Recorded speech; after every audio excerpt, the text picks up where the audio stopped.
Okay, and of course we also have Geoffrey. Geoffrey, yako, your experience is a bit different. Yeah, what happened?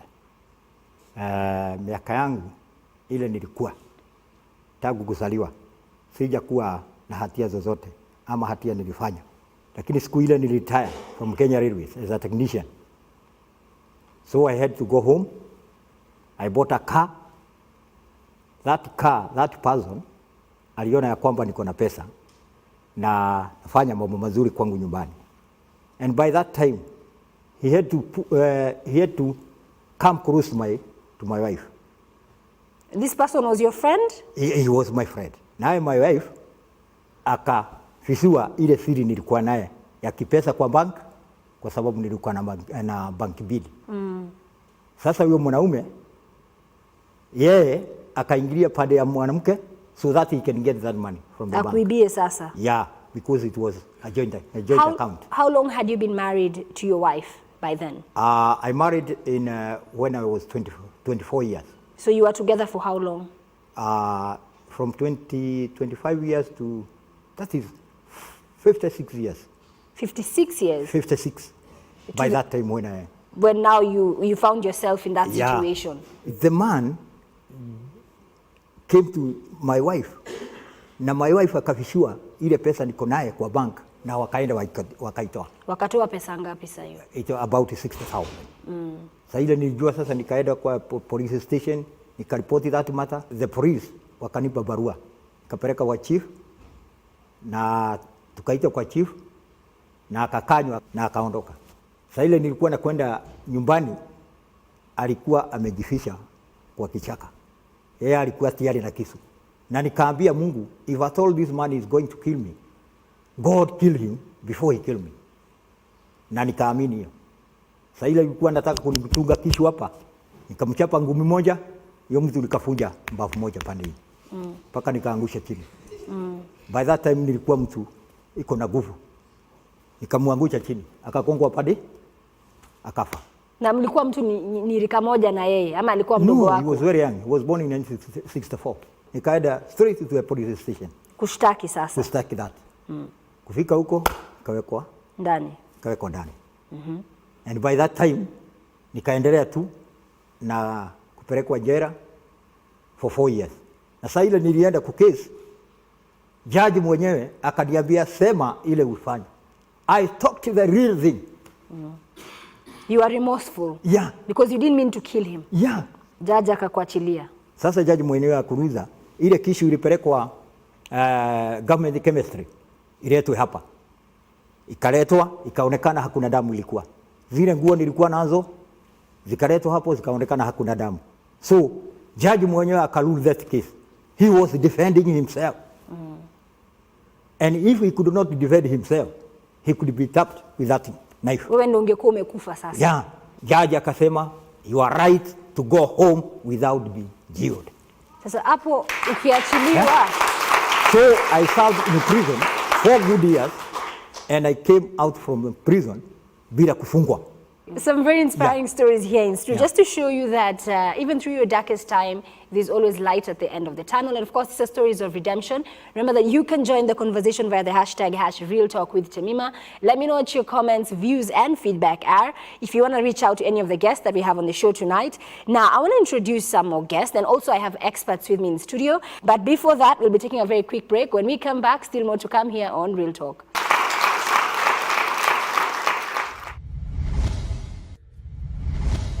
Welcome back to Real Talk. Thank you so much for joining the conversation. Remember, your views are always welcome on this show tonight. Isn't it funny how one choice, one moment can change the entire tangent of your life? Now, just to bring that into perspective, I have with me Jen Gatier. Jen is a counseling psychologist, and she works at the East African Institute of Professional Counseling. Now, Dr. Jen, I want to invite you to Real Talk. Now, earlier on when Grace Mokeira was sharing her story with us, and even listening to her talk today, you can tell that there is a lot of trauma behind what she has been through. So how would you advise her? How can she cope? How can she integrate better into the society? What Grace has gone through is quite, traumatic, so to speak. She has suffered not only psychological impacts of her experience, she has also suffered social impact. She has suffered physically. I'm sure she would probably have been different from the way she is now. And maybe even though she may not want to discuss that, she may have suffered even her health, her very health, because the wellness of a person is all about her social well-being, which was denied for the 23 years. It's about her spirituality. She lost connection at some point. It's about her psychological well-being. And when those areas of any person are affected, they definitely go down. And the starting point for anyone who has gone through similar situations, which are very traumatizing, is to accept that things went wrong. She made a wrong decision, and probably her trouble began when she dropped out of school. And we can hear even from the other two gentlemen that trouble started when they were still children. Actually, they were all at 18. The child cannot make decisions for herself. In the case of Grace, someone else was making decisions for her. Why? Because she didn't have the capacity to make decisions. And even the issue of the bag and everything, definitely she was feeling a bit scared, maybe anxious, maybe stressed about what was this about. But unfortunately, she couldn't make a decision for herself. That in itself created child trauma, which I wouldn't be surprised is still sitting in her. Grace, you mentioned that hadi leo you're trying to mend the relationship with your daughter. It's very challenging, I tell you. It's not easy, but I'm trying, and I'm also praying God. You know, I have with me in studio, I have Joseph. So Joseph Wahome, who is 17 years. Joseph is the son to a mother who is presently in prison. And just to connect between Grace's experience with her daughter and perhaps just to get the perspective of what is life like for a child when you have a parent who has been incarcerated. So I want to introduce Joseph. Joseph, karibu kwenye Real Talk. What are some of those feelings that it takes somebody who's in your shoes to understand where you're coming from? Niliona mimi mwenyewe sina mzazi. Juu like nilikuja kujua I have a mom nikiwa 14 years. Sikuwa najua ati niko na mtu wetu because my mom aliniacha like nikiwa 2 years.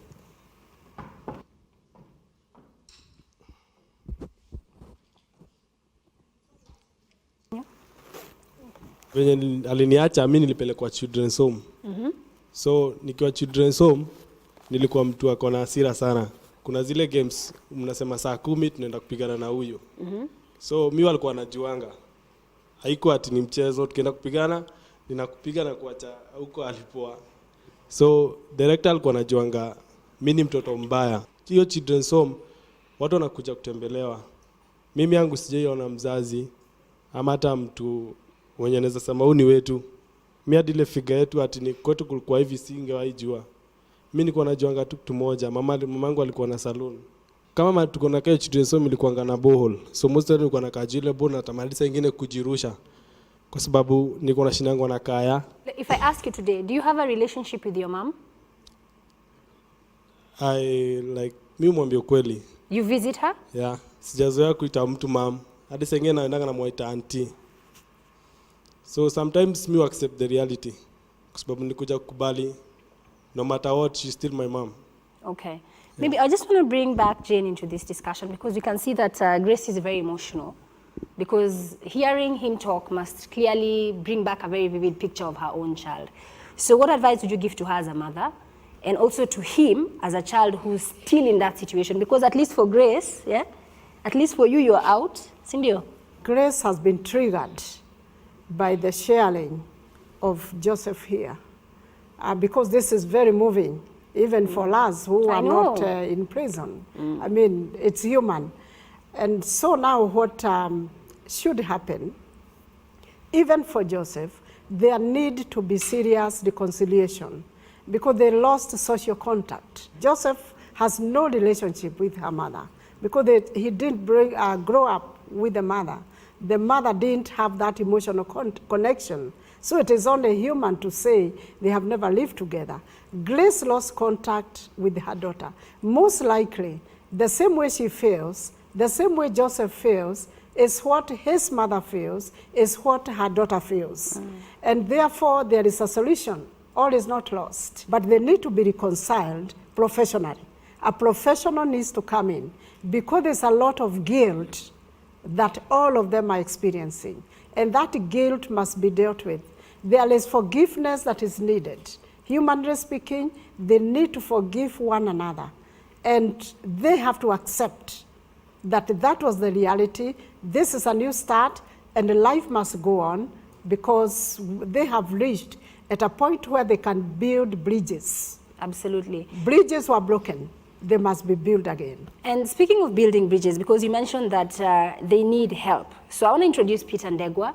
Peter, you're actually a founder of Patmos Trust, which rehabilitates and integrates people who have been in prison. Ideally, your organization offers this sort of help. Maybe you can tell us more about what Patmos does, and probably how can the rest of us perhaps be more understanding and assist people who have served long periods of time in prison to reintegrate back into society. I've been visiting prison for the last 20 years, since 1996. During those visits also, I met Grace in prison in one of the programs which I have been learning in prison, Bible correspondence courses, and she enrolled in those programs. And then later on, when she got presidential pardon, when she came out, I started following her up because she faced a lot of rejection and she had nowhere to start something up. So I took her case and I asked her, what can you do? And she told me, I would not like to depend on people, borrowing on people, but what I have learned in prison, some skills, I can use those skills. If there is I can get some money to purchase some items, then I can work with my hands. And that's what I did. I funded her to purchase items for making beads and some other items. I have been moving with her and also others who are here. Majority of them we met in prison, and also I've been also doing them follow-up outside. So basically Francis, Silas, Grace, all of you actually now, you are ambassadors to other people who are currently languishing in prison. So you take messages of hope, messages of them reforming as well? Yes. Right. Okay, so I want to bring it back to Dr. Jane. We realize a lot of young people are home for the holidays. We have 2 months before kids go back to school. And those 2 months are a long time, yeah? And what we've seen tonight is that it just takes one wrong choice, bad friends, for your child's life to be impacted in a way that even you as a parent might not be able to control or change. So perhaps, what would you say to that young person who's watching, and maybe just to connect all the stories we've had tonight, so that they can understand that, yes, this is Grace seated next to Tamima, but Grace, when Grace was 17, she had her whole life ahead of her. But today we are seated here sharing her story, a very different kind of story. Yes, young people at home, is very tempting to want to do the in thing, to want to have that good money, to have that good friend who will take them out. But just that one decision, as you say, Tamima, is what makes the whole difference. It makes a turnover of events. And what I'm trying to say is, young people, not only young people, everyone must learn to make the right choices. And even when we are in friends, we need to be able to make a decision. We need to develop something called assertiveness.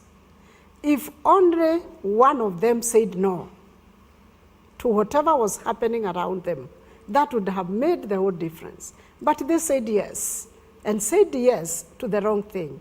We are not blaming them, but we are saying it is necessary to do that preventive decision making than to make a decision by saying yes just to look like we are to look like we are up with the game and just to regret later.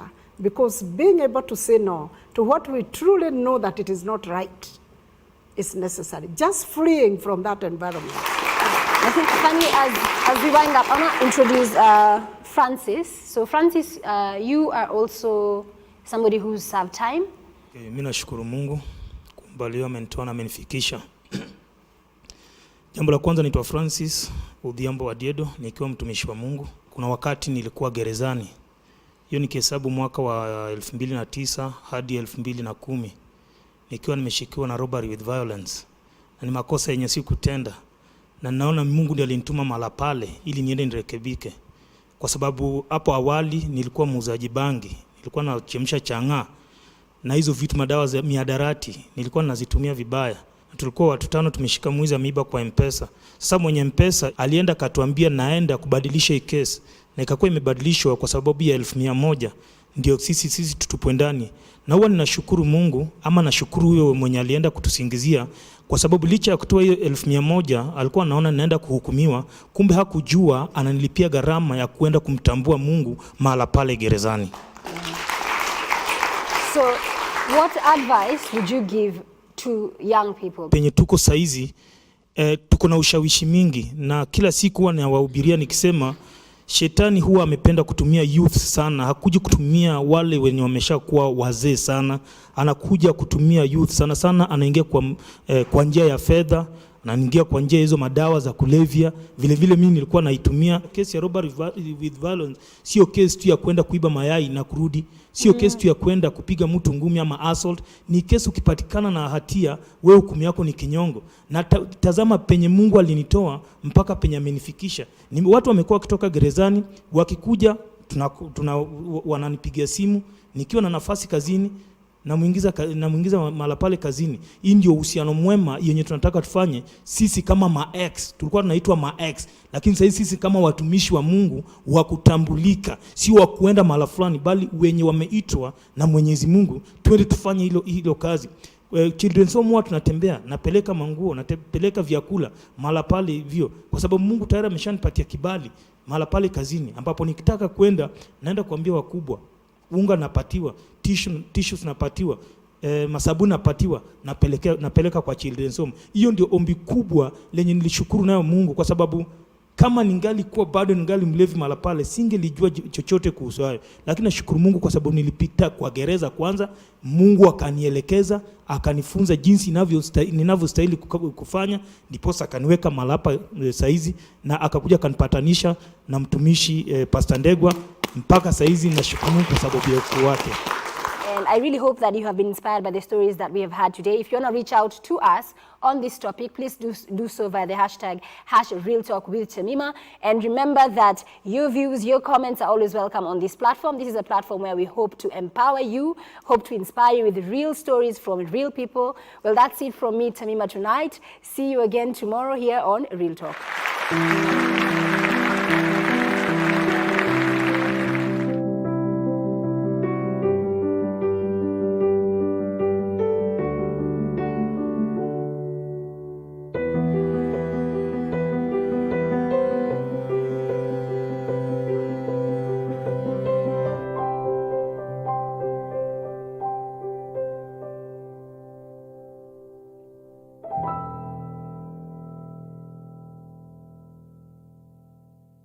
Hello, I am Temima, the host of Real Talk with Temima, and I would like to invite you to be part of my audience or a guest on the show. All you have to do, if you have a story that is very personal, very powerful, and you want to inspire other people, please reach out to the show via the email address on your screen or the number as well.